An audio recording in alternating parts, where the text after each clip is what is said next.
Let's go ahead and call this meeting of the Standing Committee of the Whole to order. If we can all rise for the Pledge of Allegiance, please.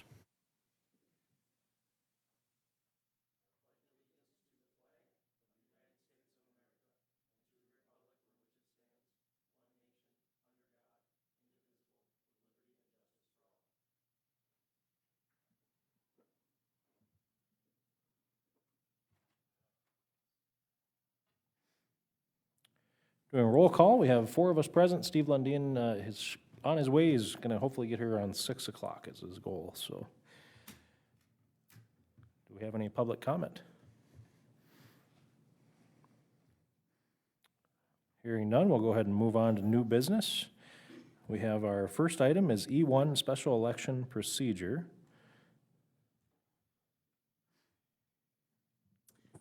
Good evening, Council. So I'd like to have a discussion on if we were to ever have a special election. One of the things that costs the city a considerable amount of money is to have a primary for that special election. So before you in your memo, or as an attachment, we have Chapter 8, which is our section within elections of city code. And in there, it does provide for the process procedure for what to do to fill a vacancy. If we fill a vacancy that has more than 2 years exactly or more of a term, it should be by special election. And our city code states that it must also have a primary. It also, having a primary does delay the amount of time that you can have that vacancy filled. Therefore, you also have to fill it with an appointment, which we've done the appointments here before, not too long ago, where we have the application process, and there's a lot of time involved with that too. So the first thing I'd like today is to discuss if that would be of interest of council, that we amend City Code Chapter 18 which is on our discretion, it's not something by statute we have to do, to revoke the necessary requirement for a primary election if we did a special election. So I have a couple of questions on this. I worry about revoking the primary because if we get, 12, 15, 20 applicants for that sort of position, what are the repercussions of that? So then if we did have 12 people fill out an affidavit for candidacy, we would have 12 people on the ballot. Okay. So in essence, it will dilute the voting, which I think is the reason why we have primaries, Right. to get a top But consensus. even if you have 12 people that thrown their name in the hat, how many of them are actually going to take it serious and buy signs and go out there and actually knock doors and put themselves out there? Because I don't think there's going to be 12 people that do that. Yeah, and unfortunately, with the timing of it in being in January and February, Yeah, something like yeah. that, signs are not a Yeah. thing anyways. Yep. You got enough snow, you can stick it in the snow. There you go. I mean, I think the advantage of getting rid of a primary is that you can, it's gonna cut your cost in half, right? Right. So, I mean, it's, if we're looking at potentially having a vacancy in November, which we of course don't know, and there's no guarantee that that's gonna happen, but I mean, if it were to happen, what does that look like? And that's kind of why we're taking a second look at this, so that we're ready if the event does happen, so. Because otherwise, the alternative, if we were to have an open vacancy after the November election, you're looking at not being able to fill that until potentially August, and spending double the cost, which is, I think it's like 24, 25,000, something like that, or. So there are some variables that we don't know. The county has informed us that the city must take on almost exclusively all the duties for having a special election. They can assist in some ways, but then they can bill us. So without knowing exactly what those costs are, our estimates are approximately $12,500 per election. So if we had a primary, it would be about the same, because you have to have relatively the same number of judges. Both precincts are required to be open, P1, P2. The staff time, it's all about the same. You're just doing it twice. And I mean, technically, if it was, I mean, depending on when we had a resignation after that election, it could be less than the 2 years and it could be appointed. I mean, that would be an option, but that would be up to the person on when they resign, you know what I mean? So, anyway, that's kind of where we're sitting. I guess we wanted to have the conversation just because we would need to update our ordinance if we wanted to get rid of the primary, but if you stick to the primary plan and we have that vacancy, then, you know, you would have double the cost and not be able to fill the seat until August. Whereas if you get rid of the primary, you could potentially fill the seat in February 11th, I think was the day, yeah. And half the cost, so. So Josie, you had said that if we, for whatever reason, did the primary, or if we followed and we didn't change our code or whatever, you said that would be roughly $25,000, plus then we would have to cover the time and expenses on the city end for appointing that mayor seat for the 6 or 7 or 8 month period. Do you have any idea how much money that might cost? Roughly, I mean, with city staff time and having to go out and. We have some legal costs in that to review, and going to the newspaper, probably the posting requirements are a big cost. I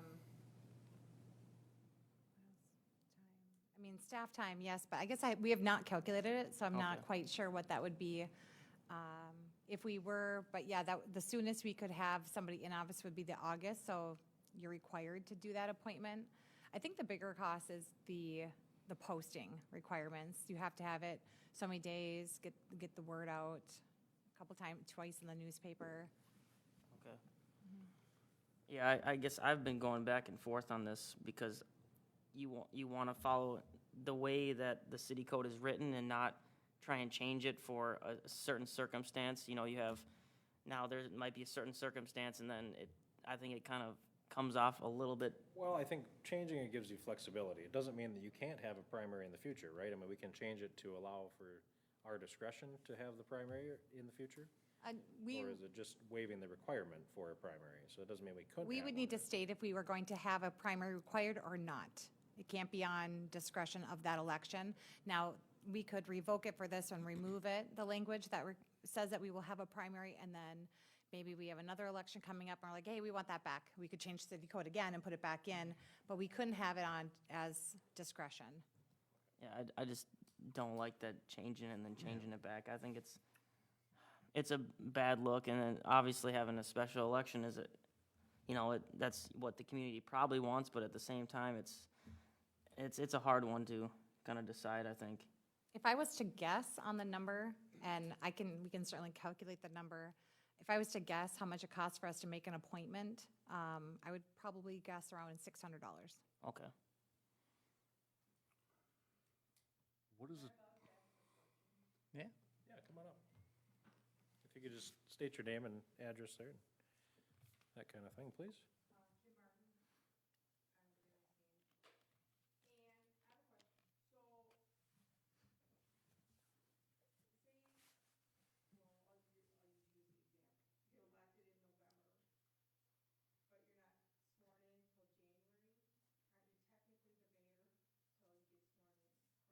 Right. Right. Right. It would be under the 2 years, correct?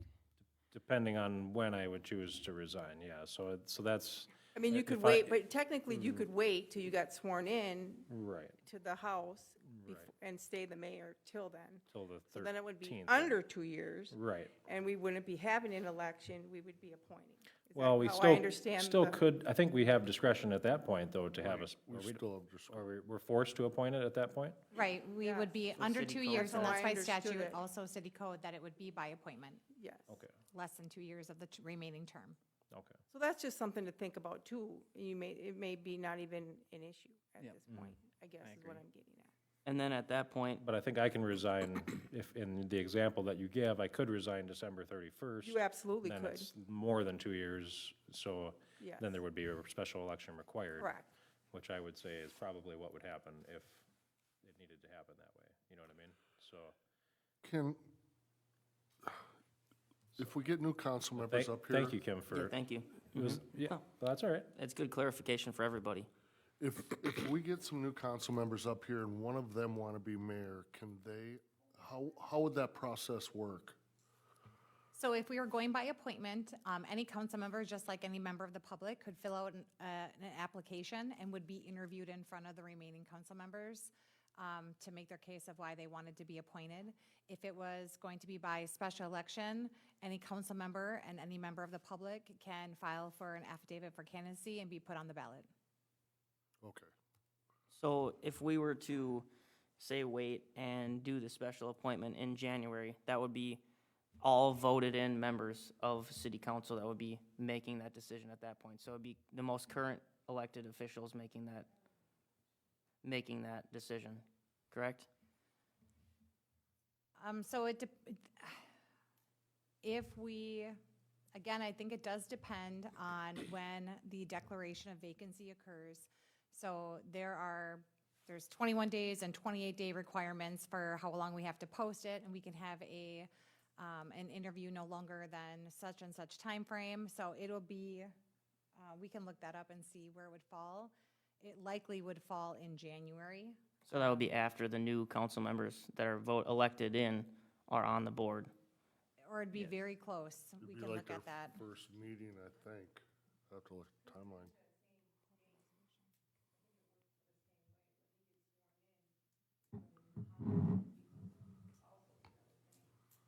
Right.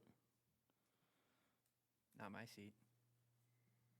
Right, because Mine- Jeff is, mine's a special because yours election, was a so that- special election to fill the so- vacancy left by Dan. Yep, So- 12/19, I believe Oh, is. so that's before even, so. Yep. So that would be Okay. like Yeah, so, the next, which is the 6th, I think, is the council meeting after the Which- election. So that would be, Yeah. whoever wins that would be the next one to be sworn in, so. See, I see it as, right now, we have 2 members of the council that were appointed. But after the election happens, the entire council would have been elected at one point. So then you have, that's kind of what you have your elected officials for, is to make those decisions for your people. So I think the fact that, the seats are renewing adds more to the argument of not having a special election. But obviously, you want the people to feel like their vote matters too. So, I mean, I could go either way with this one, but I think it's good to know that it will all be elected officials at that point, if that were to happen. And it would save us a substantial amount of money, but that's what we have to decide, I guess.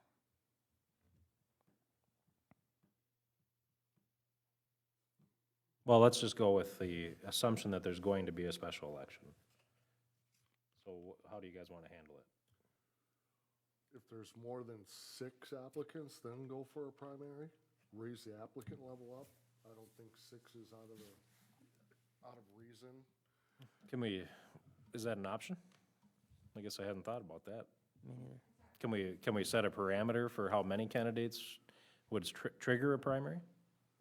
If it was, George said if there was 6 or more, then he would like to see a primary, but if it was less than that, then he would be okay with.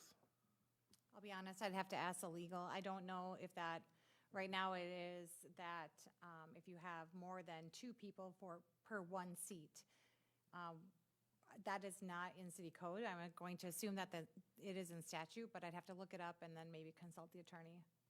I don't is know. it, I think council member seats is 4, and then it triggers, right? For 4 applicants per seat, then that would trigger Well, a. but there's No, it's 3. 2 3? seats normally up, right? On a rotation of 2.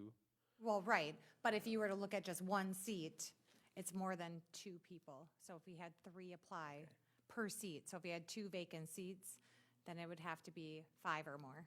Right. So still 2 per vacant seat. Yep. But if we're setting the parameter in that language, then you would think we could set the parameter for higher too, right? We don't set that, that's just by statute. That's just statute. Yeah. Well, I guess that's a good question, George. Yeah.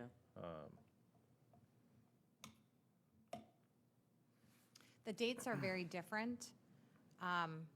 Even if you don't end up having a primary because you didn't have enough people, you still have to go by the dates of having the assumption of having a primary election, because all those dates and the requirement are very different from whether you have primary versus not a primary.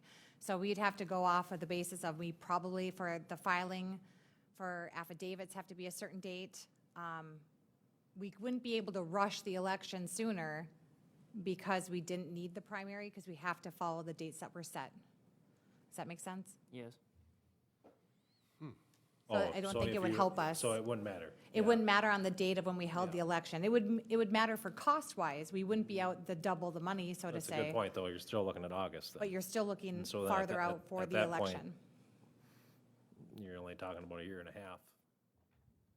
A year and 4 months, yeah.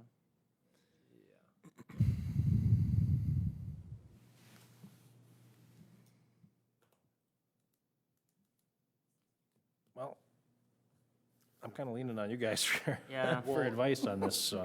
If it's gonna be I, a year and 4 months, it should be appointed. I mean, that's pretty tough. to Well, have a that- Special election. and a Right, so, primary. but then again, if you waive the primary, then it could be February 11th, which is a month then. So then you still have almost a full 2 years. You know what I mean? And you let the voters decide, you let people decide who they think should be in what position. I mean, we've used the appointment in the past, and I get what you're saying too, Luke, that, I mean, at this point now, it would be the end of the appointment terms that we have used in the past, and it's been used by other councils in the past too. It's not just this council. That's how I got on council originally, was an appointed seat. It's very common in many cities. Yeah. And there was only a year left on that term, so it made a lot of sense to just appoint it, right? So, but for this particular situation, I think we should do a special election, and So for an appointment, I don't have the dates exactly, but from the date of the declared vacancy, so if someone was to be elected at the November 5th election, the date of the declared vacancy could technically be added to the agenda the next day, but likely would be put on to that next council meeting, in the second meeting in November. So the applications must be received no later than 21 days from the declared vacancy. So 21 days after November 19th is when the applications would need to start coming by, and then the tentative interview schedule needs to be posted no later than 25 days from the date of the declared vacancy, and the interview process shall not start earlier than 28 days from the date of the declared vacancy. So 28 days after, gotta love Google, November, what did I say, 17th? 19? Thank you. 2024 would be Tuesday, December 17th. So then it's got to be, and that actually is a city council meeting. So that is when,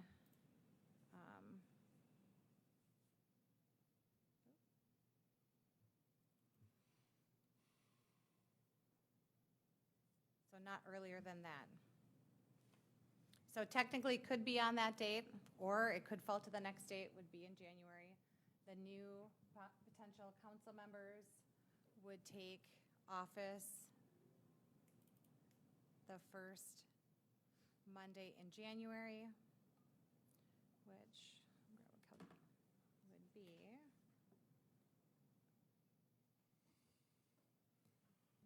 January 6th. Our first council meeting in January would be then that 6th.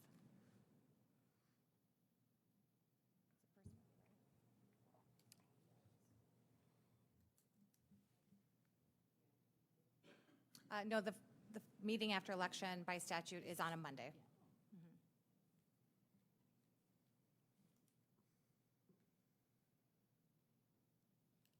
I'm And torn those on this dates- one. Those dates of what I mentioned with the dates corresponding with those number of days gets put into the resolution when we're declaring the vacancy that council votes on. So potentially council could have a say in, as long as it falls within those parameters of the dates set by statute, there could be a change, on when the council wanted to see the appointment interviews take place.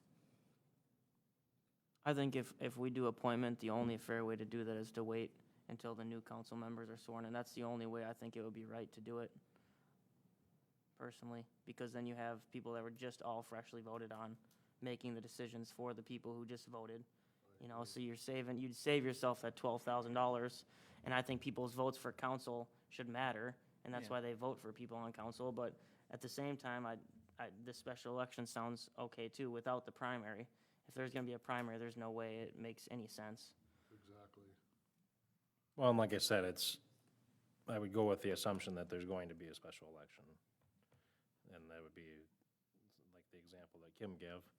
If I were to resign, if I were to win in November and then resign December 31st, there has to be a special election, right? So I mean, that would be the potential scenario, I guess, so. So, I mean, if you had to have a special election, what's the best alternative? What, you know, do you want a primary or not a primary? You know, and do you want to have a primary and spend more money and not fill it till August? No Or do you primary. want to have no primary and fill it in February? You know what I mean? Yeah, but then you're changing it for That's true, possibly too. just one election, and then you could switch back next council, and I don't like doing, The optics of that isn't that Operating like that. great. Well, yeah. With a primary. yeah, I can understand that too. But then again, I mean, should it be changed? You know what I mean? What scenario would you want to make sure you had a primary in a special election?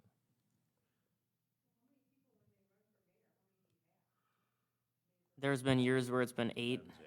Yeah, sometimes it's 2, sometimes it's 3. I mean, you could, for this type of thing, I would guess over 10.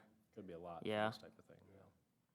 then we need a primary, absolutely. But then you're out another 13,000 and out until August, you know, it's, Well, but see, then again, is that making a decision for this one election? I mean, I think that's Well- that's the question that Jeff was asking, is that, Here's the reason you need a primary, because it'll give the candidates a chance to get out, shake hands, get to know what the community wants. It gives more exposure, and then it narrows it down to the amount of people that are gonna run. It just makes more sense. Otherwise, it's just it's more of a popularity contest than an actual, you know, I'm voting for this guy because I know what he stands for.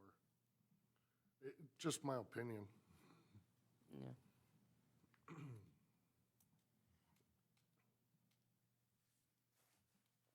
Jeff, what do you think? I wish Steve was here. I was just gonna Yeah. say the same thing. We all have different ideas on this one. Yeah. Why don't do you want to just table this discussion for right now, and maybe when Steve gets here, maybe talk about it a I'm little bit more? perfectly okay with that. You guys okay with that? Yeah. Okay, I think that would be a good idea, so. Sorry, guys, to get you all amped up and not have a decision for you. Trust me, I'm not amped up. And you know how I feel just awful even talking about this topic, so. But I think it's something we need to do, so. Yeah, right, right. It is. And if we don't, yeah, and the decision needs to be kind of made now, just in case, and if it was, you know, if it was needed, you can't really do it and make the decision at that time, so you kind of have to have the talk now, but, okay, so we'll go on to, E2, the BMX lease agreement amendment. Good evening, councilors, or committee. The city of Isani completed a roof replacement, as you're all aware, on the BMX building, Isani Indoor Arena, due to storm damage, and the value of the roof, or the cost of that, was $1.2 million for the replacement. The city was informed, it was actually a new exterior roof, so it's kind of confusing in this language here, if you've noticed. But the city was informed from the roofing company that there were modifications made to the original roof that were not from the city. And additionally, the city was informed that any such modifications to the new roof would, by an unauthorized person on the roof even, just walking on it, would make the warranty null and void for the manufacturer's warranty of this roof. The warranty is for 20 years, and staff is recommending the lease agreement to be amended to include language regarding the roof warranty and liability if Rum River BMX were to make any modifications to the roof or go on top of the roof, which would void that warranty. And specifically adding section 30.6 to the lease agreement, which states the negligence of tenant which is if the roof is altered or impacted in any way due to negligence of the tenant as outlined in Exhibit H, which references the warranty from the manufacturer directly from them. What may seem like even a minor improvement or condensation due to negligence, which we have had some instances where some of the interior air exchangers, I believe, were turned off in the past too, which was causing some condensation. So just to ensure that that isn't impacting any of the roof as well, would void and cancel the warranty by Ebert. All future costs of replacement or repair of the roof in its entirety would be the full responsibility of the tenant if they were negligent, which was the Rum River BMX Association.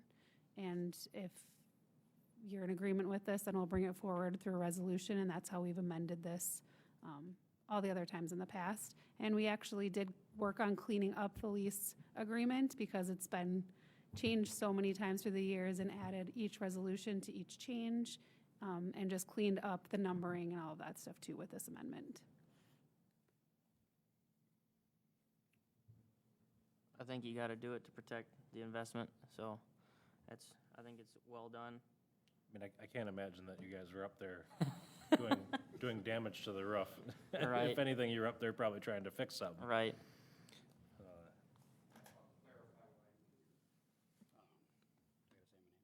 Yeah, I guess.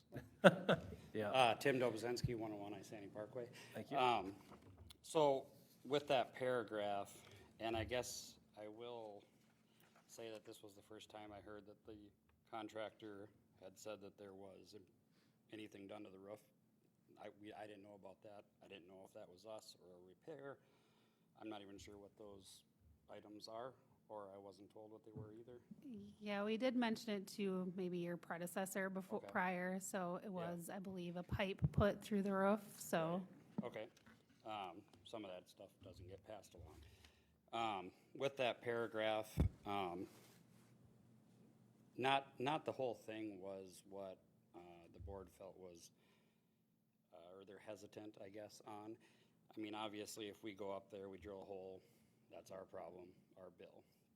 The condensation part was the hiccup, if you will, in that. And with the information I was passed down from the previous president when the whole roof thing started, the first thing he was told, and I don't know by who or what conversations happened, but it was the condensation that we introduced into the building while watering the track.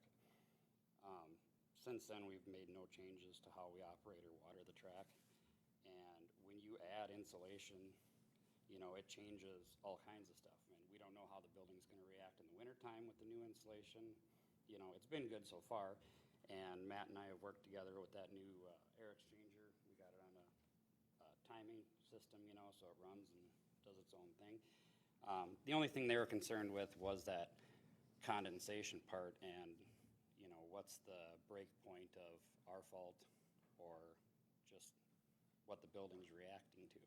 You know, like who's to say of it's us or, you know, so that's why they're a little bit hesitant to sign off on that specific paragraph. Not so much the altering of the roof. I mean, that's obvious our problem, but it's the condensation portion of it.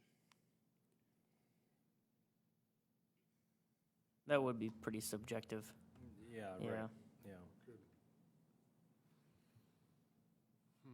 And the language from that is taken from the warranty, from the manufacturer's warranty, and so that's where it comes from in the previous air exchanger issues. I don't know, Matt, if you. Well, I don't think that would, I mean, if you have the air exchangers going and stuff, I mean, it's not gonna be negligent that if it does condensate, I mean, that's still not, you didn't purposely do that or do something that, or not do something that you should have done. I mean, as long as you're maintaining your stuff, I mean, you save your receipts, I think you're gonna be fine, you know, I mean. And, once you and save, we I mean, have had a lot of conversations now moving forward about just letting us know if there is an issue with the air exchanger and all of that. So I think we have that worked out now, at least at this Right. time frame. So if there are issues, there shouldn't be any negligence on either of our parts, because we don't want to be negligent either, because it also voids the warranty for us, so. Yep, and we understand that too, and like, you know, the relationship we have with you guys is great right now, but like, as you know, the landscape of our board changes, the council changes, like, you know, Matt may decide to go do something else sometime. I don't want him to go anywhere.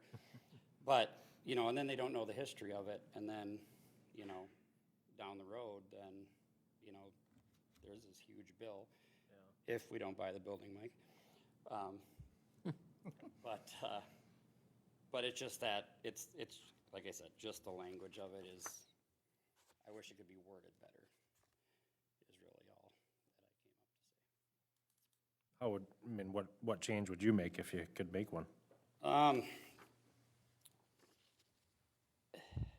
don't know, I'm not a lawyer, but, somehow make it a little bit more specific on, you know, how you find out if it is negligence, or what the process would be, or Yeah, who's making the decision? who's making the decision, something along those lines, you know, at least that way I can bring that back to the board and say, okay, we're meeting in the middle, you know, it's not like the city's intentionally trying to say it's our fault, or, you know, it's just they worry about a big bill, obviously, the roof was expensive, so.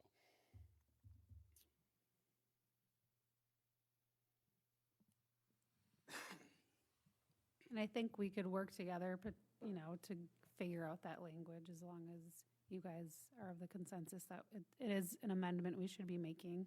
And if we can come to an agreement that staff and the board feel comfortable with, then we can take that direction and bring whatever that is forward.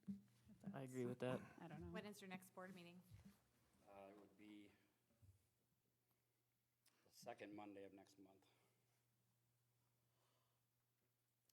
So then we could potentially have it for action on the October, assuming that both sides can be drafting independently and then meet at your meeting. October 15th meeting, then it could be brought back before council, just so it doesn't get drug out too far.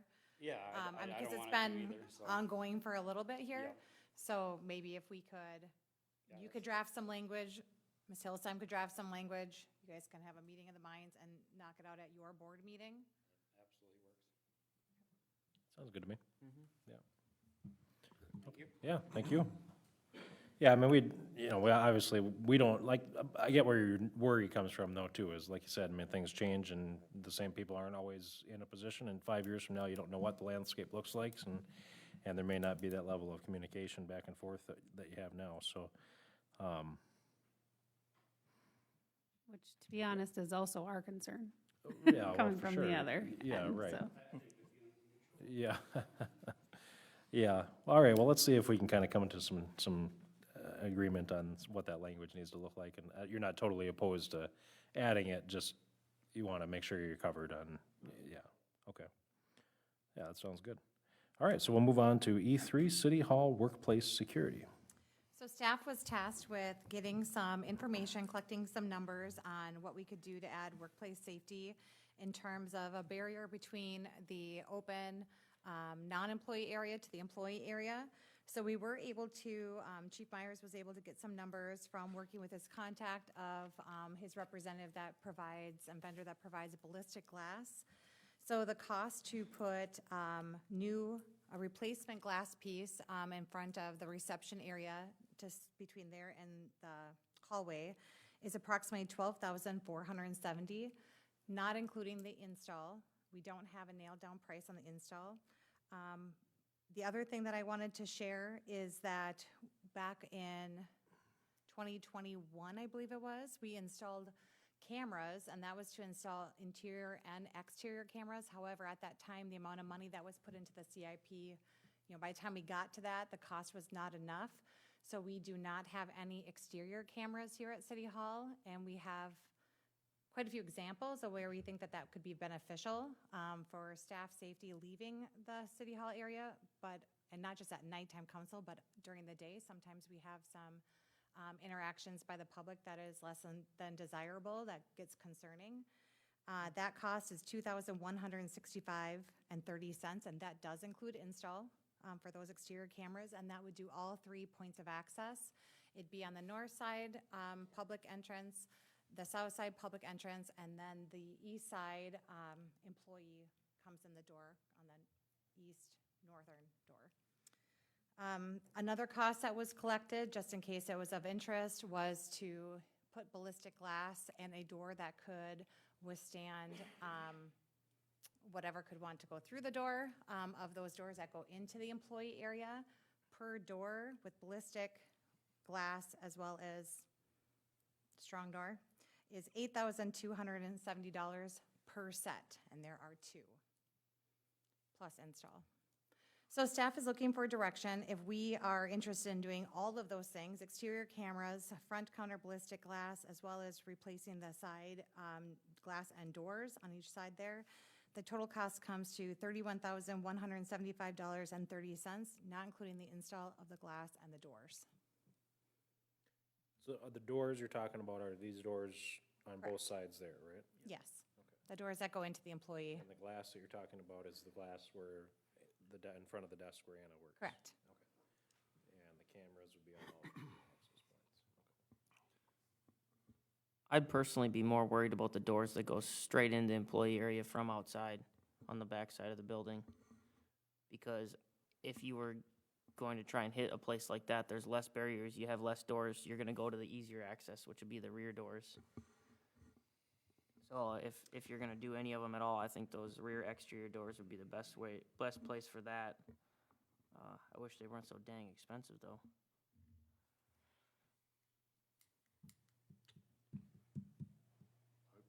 I'm a yes on the security surveillance system. For sure. definitely. And we already do have, I think the way, to me, that cost is not too exorbitant by any means. We already have cameras, we already have the system, we already have the access already set up, networked. So it is actually just really the equipment and then the little install that is with it. I think that is a very good investment to make. Back door, is there glass? Yes. There are glass on the back doors as well, along the That's- side. That's the weak point of City Hall. Can we, instead of just worrying about changing the glass, can we just change the whole door? Or is that?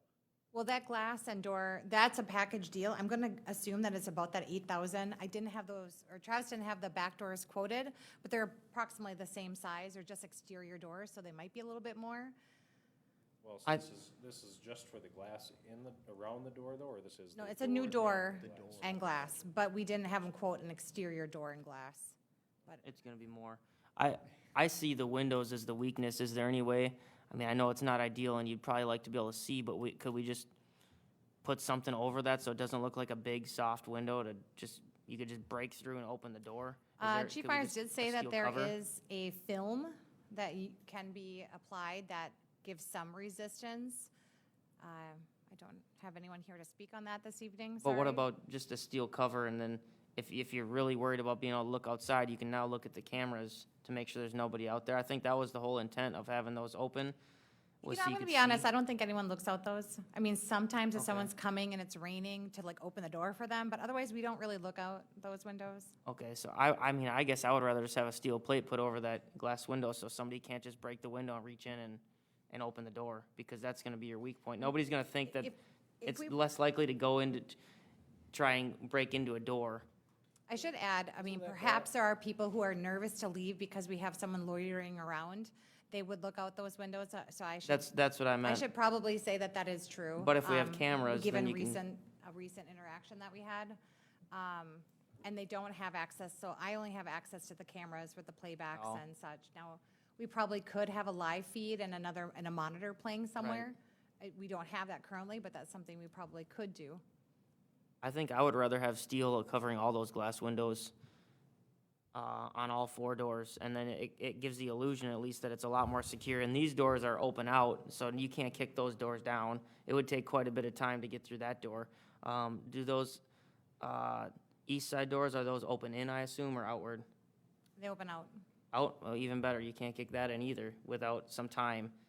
So I would rather just see, instead of spending, 35, just call it 40 grand with install on 4 doors. I mean, you could just cut a couple pieces of steel and rivet them in, and at least you got that stopping people.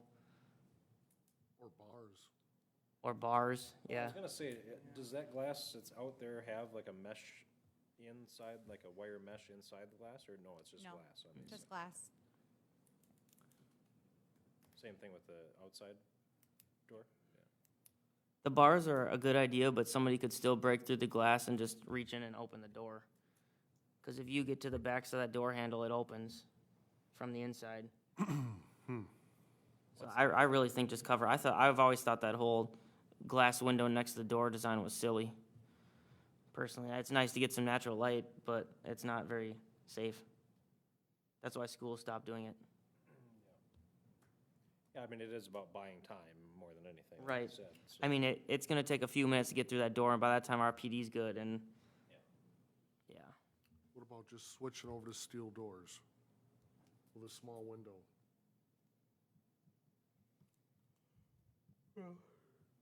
What does staff recommend? What's the consensus from the staff that are here most of the time? Speaking on behalf of staff, I think that everyone thinks it's a great idea to have exterior cameras.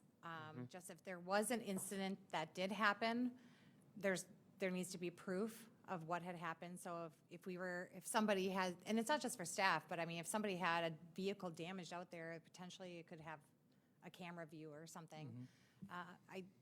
Speaking on behalf of staff that work up front, I think maybe Mike could speak to that. That's his staff, but I think that they would appreciate having a barrier that's a true barrier that separates between them and someone who is there to do harm. Again, to buy time. Had that, what's currently there, been designed differently where someone couldn't easily just jump over the counter, we probably would be not having this conversation, but you can. It was I didn't do the design. It was not a great design that had such open areas that people could just jump over the counter if that's something that they were trying to do. Could we just install crossbars so that, the average person, say 16 inches or 12 inches on center, and then you wouldn't really have to do much as far as bulletproof glass? I mean, it doesn't stop the threat of bullets, but at least somebody can't just jump over easily, and I don't, In the evening, we closed down a metal perforated sheet of like gate thing. So then if City Hall did get broke into, they can't get into the back area. So we wouldn't perhaps be able to put that down depending on how wide those bars are.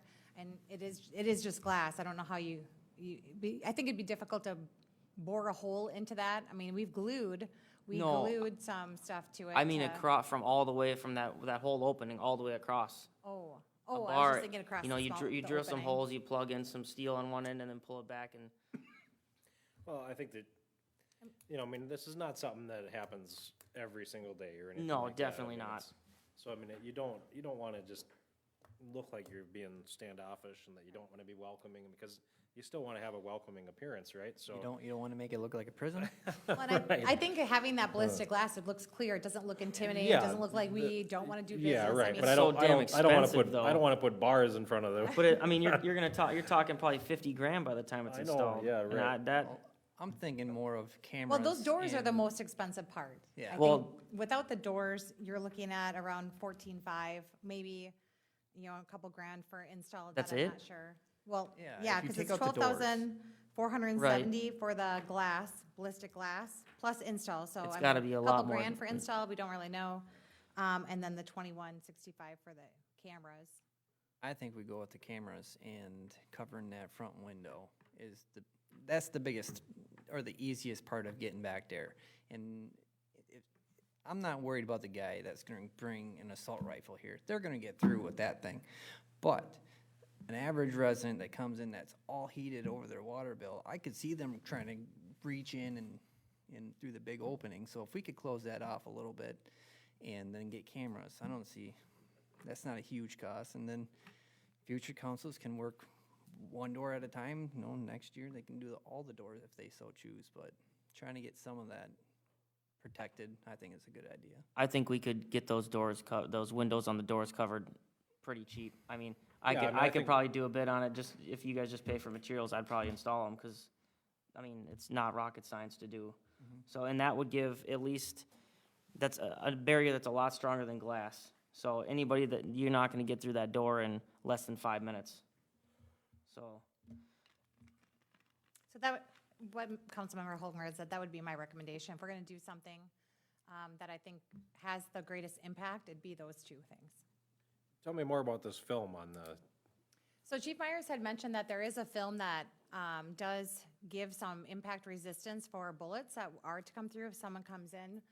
I don't know to what caliber that works to, but it definitely does slow things down, depending on, obviously, if you have something high-powered, you're gonna get through whatever, but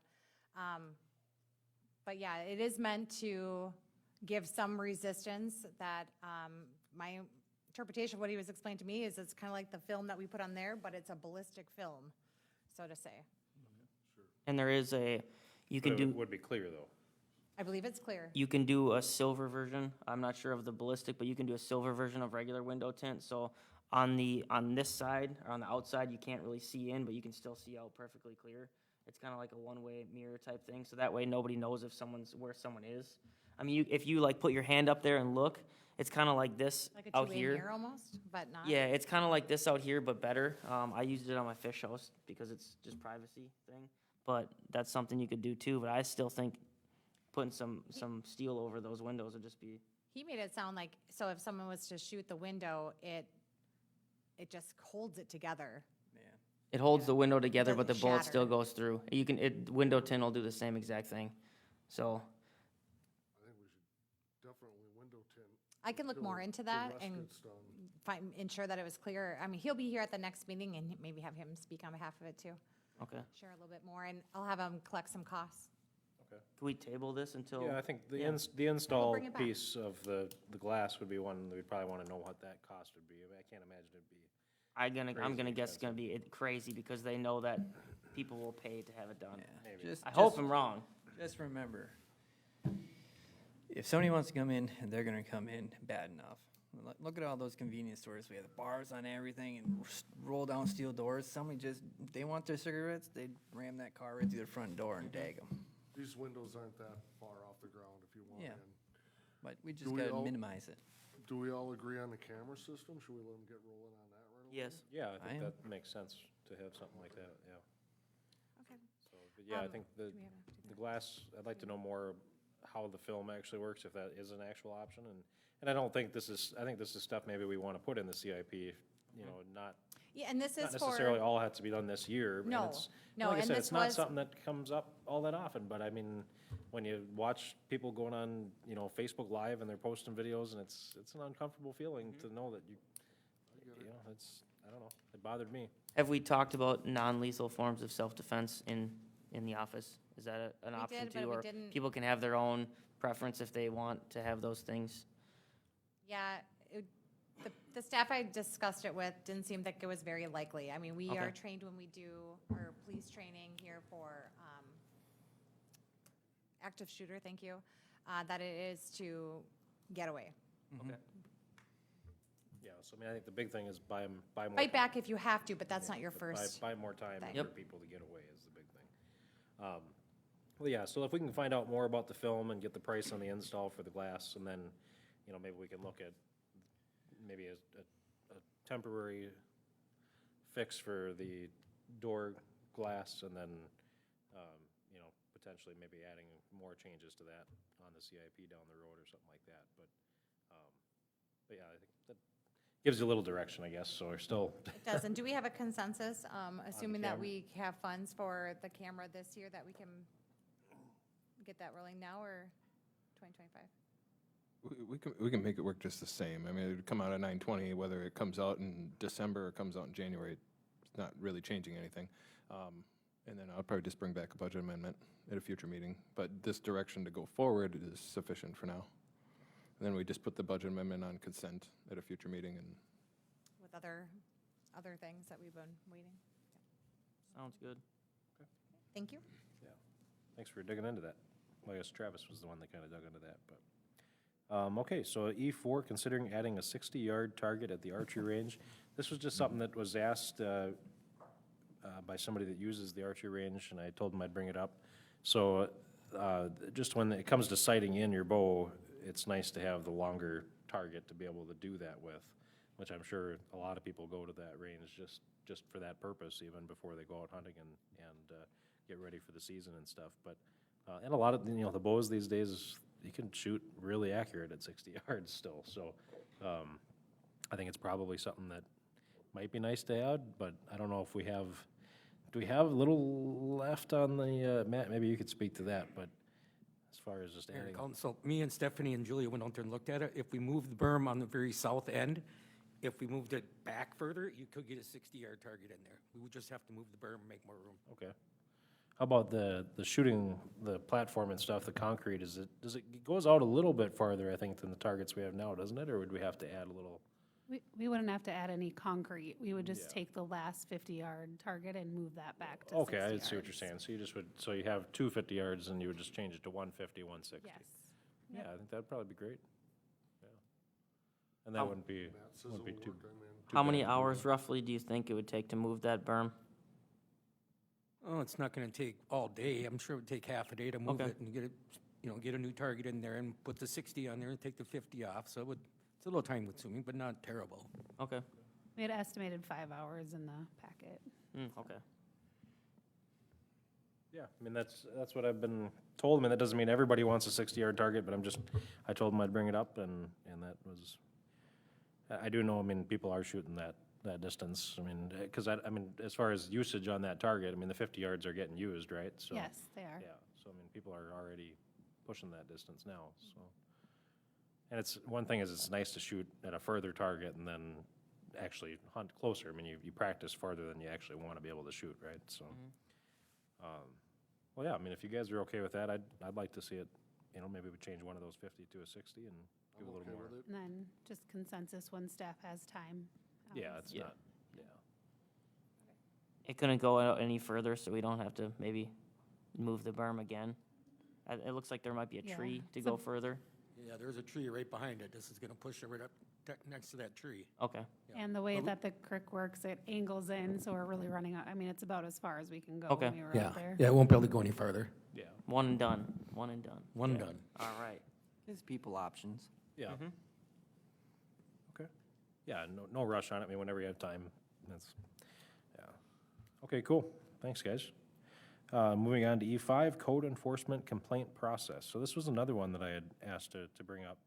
Pretty simple. Instead of, and it actually was somebody that's running for city council in Cambridge that I was talking to, and they had mentioned this idea, and I thought, boy, that makes a lot of sense. So right now, our complaint-based code enforcement, it's not perfect, of course. There's no perfect solution to code enforcement, right? We've talked about that at length. I mean, previous councils years ago, I mean, they used to have literally a guy would go around with a tape measure measuring grass height and, I mean. That was wild. That was, people absolutely hate that when the city goes out and tries to enforce code themselves, so. Had a but what lot it's of time been- on their hands. Yeah, full time, they were getting paid lots of money to do Yeah, that. Yeah. And what it's been now since 2018, 2019, something like that, from even before I was on council, I think, they had changed it to a complaint-based, maybe it was shortly after I got on council, but it was around that time, a complaint-based system. And so now, if somebody were to complain, then the code enforcement officer goes out and follows up on that. So what was mentioned to me is, well, what if it was just, and what happens with that system is then you get, one person gets complained on, and then they go out and they find 10 or 12 other people that are needing to be complained on, and then they complain about it, and then everybody, and so then you get this whole rush of people complaining about other people that aren't even in their neighborhood, they're just driving around town, you know what I mean?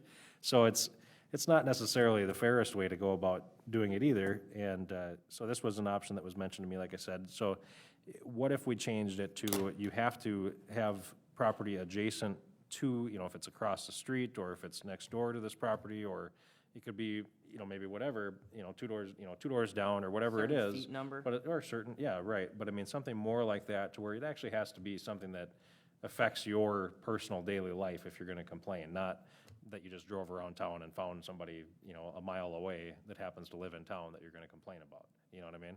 And I agree, there's another scenario where someone complains, and then they have a friend on the other side of Isani, and they get them to complain as well, so then all of a sudden that one person now has the power of two people, so now it has to be looked into. Well, and we talked about making it to where you had to have two people complain about something before we had acted on it, but that's not ever been the case. We Oh, it's not two? We I had thought it was discussion two. about Okay. that at one point in the past, because that's the hard thing, is there is no perfect solution to it, I mean, you hate to go out and just ruin people's day on purpose from the city. And you hate to let things go, you know, when they shouldn't be let go, and, you know, you want to be able to have a neighborhood that looks decent and that kind of thing too, but I don't know, it was just something I thought I'd bring up and see what you guys thought. I thought it was a pretty good idea. I think it's brilliant. I read do it, I. and I loved it. How to define the area that the complaint could be made in is what we have to define if we're all in agreement. Yeah. Because, you know, this city is like 100 different little communities, you know? And what should one neighborhood be telling another neighborhood what they should do? And I really like this. That's what I told her. agree. When she mentioned to me when we were talking, I said, that's an awesome idea. We've been looking for a solution that was better than what we have, and I love that one, so. So we do currently have an anonymous complaint process, so this would really take that Yeah, process and not be anonymous anymore, because the person would likely know then that it was made by one of their neighboring parcels, which I would say in most cases it is a neighboring parcel yeah. that is making the complaint, or a nearby parcel. Yeah, that is it's making the the times complaint. when you get the person that drives around town looking So for, just considering that it could be, it will be less anonymous, then people will have to, I mean, it's still, Tell us they where can they still live. be, they have to tell us, but we don't have to tell anybody else. Exactly. Still, right? yeah, I but mean, it's We're in, not permitted to be able to tell people, so if there is a Right. land-to-land, it's actually private information. yes. Yeah, But they're just gonna know it was someone adjacent to them, Correct. depending on how far we, It lowers the pool Right. of people that it would Right. likely be making the Well, I complaint. think if you get a complaint made against me, like at my house, I'm gonna assume it's one of my neighbors before it's somebody Right. randomly Sure. driving around anyway. You hope anyways, because you only really affect your neighbors. I didn't think there's somebody driving around being code enforcement, but Mhm. that kind of surprised me a little bit. well, there's nobody driving around doing code enforcement right now. No, yeah. Not Right. anymore. There used to be, yeah, years ago. That's crazy to I me. got- I got better things to do with my life than do that type of stuff. So council, if this is a direction that we're looking to go, one thing I'd like to request is that we run it by the city attorney, and then we draft, it is in city code, so it'd be an ordinance amendment. So staff, draft some language, just to ensure we're all on the same page, and bring it back to committee of the whole next month to review. Sounds good. And would it be And what- potentially the same distance as we do a public hearing notice, like 350 feet? Or That's the 700 like you wanted to change it to? not 700. Not 700, no. I mean, I think it should be, Right it's next. hard to define, I guess, yeah. Yeah. 'cause- but Every lot's different. It's still hard, yeah. I mean, I guess I was envisioning, you know, the neighbors side by side, or a neighbor, you know, on the same side of the street as you, you know, maybe one house on each side, or two houses on each side, and then maybe the same thing, you know, the person across the street from you, and then two houses on the sides of them. And then behind as well, Yeah, behind. like a square. Yeah, yeah, you could say behind too, yeah. I was thinking a square block or something like Okay. that. Yeah, Have to have a little bit more area, because if one guy at the end of the block has a problem with somebody at, you know, the beginning of the block, then he was out of distance to be able to make a complaint. Well, If it's a good complaint, and it's legitimate, you know, there's whatever it be. we do have some odd-shaped lots that create like, sometimes like a little sliver, so there is some benefit to having it be a radius around the parcel, so then it could hit all ones that technically would be considered a neighbor, but It would they Could- maybe don't easy for touch, or, you know what I mean, like, there's some odd, It would odd be ones. easier for staff to define, yep, you can make a complaint because you're in this circle, because you could do all corners and we. so can you put would a prefer buffer more of a distance? on the map, Could, yes. would it be possible we for? can easily do a buffer on our map, because this, it will take more staff time to figure out, like, where are you, you know, and they gotta do a little bit, and this will be the code enforcement under PD, so Travis should be giving some insight on this as well. But for them to know that, well, I can easily pull it up on our mapping system, put a buffer of 20 feet outside of their parcel, so to say, and it would catch everyone who would be in there, versus trying to make a determination like, well, are you considered a neighbor? You know what I mean? Yeah, Would city staff be able to give us, say if we were to do a 200-foot radius, could you maybe pick like 5 or 6 properties Give some examples. and give us some samples so we know kind of what that would mean if 250 feet is 30 houses and, you know, I know obviously you can't have a perfect sample because there's different stuff all over, but. We have a lot of our newer lots are 70 feet linear street. So if that helps you at all, think about it. We do have, before it was more 100 feet, I'd say, and the oldest lots are probably 50. So there's been a change over time of different lists, but I'd say you're safe to say like about 70 feet is the, you know, linear feet across from lot to lot. So about 150 feet would likely be the two neighbors, but 350 would at least include neighbors behind potentially in the same neighborhood. Yeah, if we could just maybe just get a sample, it might be something easier for us to quantify. Yeah, I think maybe we take a look at some examples. I mean, you guys kind of get the general idea, and it sounds like Yeah. we've got a pretty good consensus up here that we're interested in looking at it. So if you want to talk to the city attorney and see, make sure we, first of all, that we can do that. Yeah. And then, if we can, then maybe some examples of how that would look, and then we could kind of get a determination on that, so. I just thought it was a great idea. I think it was Molly Christian from Cambridge, and then I think Steve Westerberg had mentioned it to her, actually, so. But yeah, when she said it, I thought, man, we've been talking about how do we get a better solution than that? And I thought that might be one, so. But I'm sure if you do that too, then you're gonna find some reason why that's not perfect either, so it's never gonna probably solve it, but we do the best we can, so. Okay, well, why don't we, if I can get a motion to recess here, then we can come back into this after our planning meeting. So Motion to recess. Second. I have a motion to recess from Councilman Merrill and a second from Councilman Holmgren. All in favor, say aye. Aye. All opposed, same sign. That motion carries 4-0. I guess I should have made mention that Steve Lundin did join us, and I'll say you were voting yes on that, probably? On motion to recess, so we'll say 5-0. And I don't know what time you came in, but 5:57. Thank you, Jeff. 5:58. 5:58.